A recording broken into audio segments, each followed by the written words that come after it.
राजीव रंजन से शुरुआत करते हुए पहला सवाल राजीव यही है कि जिस तरीके से योगी आदित्यनाथ बयान दे रहे हैं कि बटोगे तो कटोगे, जिन्ना का भी उन्होंने जिक्र किया और अब तो उन्होंने सीधे लाल टोपी का जिक्र करते हुए कारनामे तक की बात कह दी है।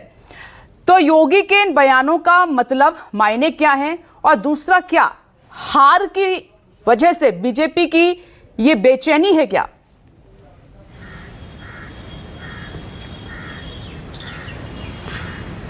देखिए विपनेश, उत्तर प्रदेश के लोकसभा चुनाव के नतीजे जब आए उसके बाद जो सबसे ज़्यादा सवाल उठे वो योगी आदित्यनाथ की कार्यशैली को लेकर, उनके मुख्यमंत्री पद को लेकर, और ये सवाल उठाने वाले उनके ही पार्टी के लोग थे, जिसमें कहा गया कि संगठन बड़ा होता है, सरकार बड़ी नहीं होती। आपको मालूम है केशव प्रसाद मौर्य से लेकर ब्रजेश पाठक तक, लखनऊ से दिल्ली तक कितनी बैठकों का सिलसिला चला। उस वक्त योगी आदित्यनाथ निश्चित तौर पर जिस तरह के लोकसभा चुनाव के परिणाम आए हैं, योगी आदित्यनाथ एक प्रेशर उनके ऊपर था। इस बात को कहा जा सकता है कि टिकटॉक के बंटवारे में गलती हुई, शायद उसका ये परिणाम हुआ, लेकिन इसकी जिम्मेदारी उत्तर प्रदेश सरकार या योगी आदित्यनाथ के कंधे पर हार की नहीं आती, ऐसा नहीं है, क्योंकि प्रदेश के मुखिया के तौर पर योगी आदित्यनाथ ही हैं।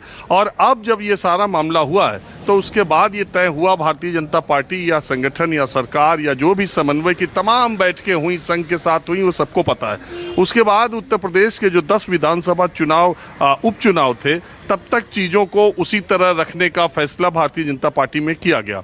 ये चुनाव जो 10 है ये मामूली उपचुनाव नहीं है, ये योगी आदित्यनाथ उत्तर प्रदेश में भारतीय जनता पार्टी और वह आगे की दशा और दिशा को तय करेंगे, क्योंकि इस चुनाव के बाद, और ये वो चुनाव है 10 विधानसभा उपचुनाव पर मैंने पहले भी कहा कि उत्तर प्रदेश में कम ही ऐसे मौके आए हैं जब 10 सीटों पर उपचुनाव हो, और इससे निश्चित तौर पर योगी आदित्यनाथ के लिए ये चुनाव बहुत निर्णायक है। आपको मालूम है कि मिल्कीपुर और कटेहरी, जो कि अयोध्या से 100 किलोमीटर की दूरी पर ये 2 विधानसभा क्षेत्र आते हैं, इन दोनों विधानसभा क्षेत्रों की जिम्मेदारी एक तरीके से योगी आदित्यनाथ ने अपने सिर पर ली है।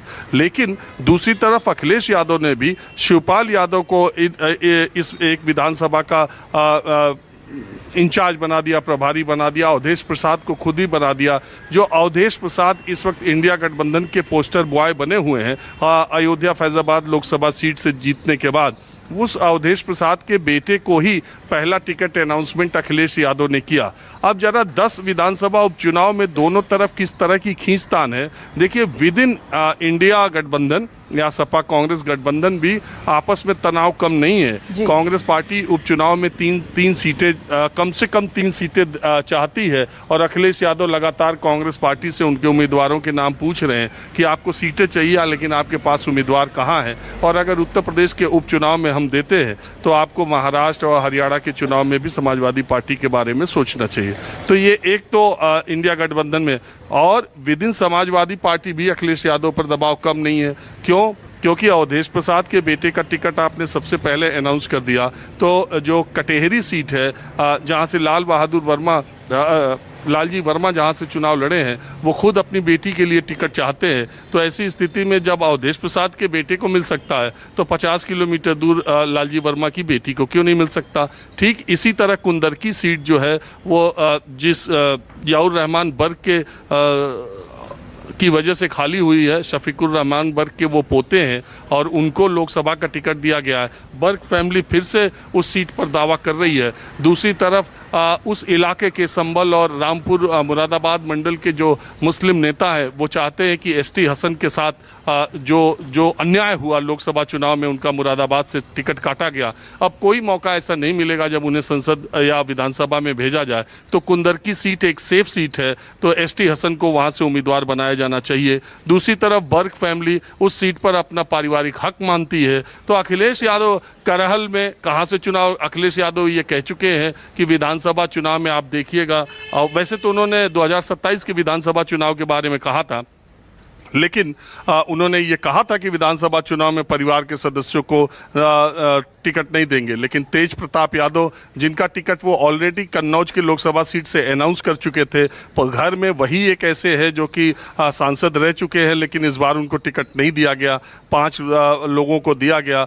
तो अब तेज प्रताप यादव को करहल से लड़ाते हैं अखिलेश यादव की नहीं तो समाजवादी पार्टी और इंडिया गठबंधन में भी बहुत सवाल है। और दूसरी तरफ एनडीए में अभी परसों ही संजय निषाद ने 10 विधानसभा उपचुनाव सीटों के लिए अपने प्रभारी नियुक्त कर दिए और आरएलडी खुद जो मीरापुर सीट है उसके अलावा एक सीट और चाहती है।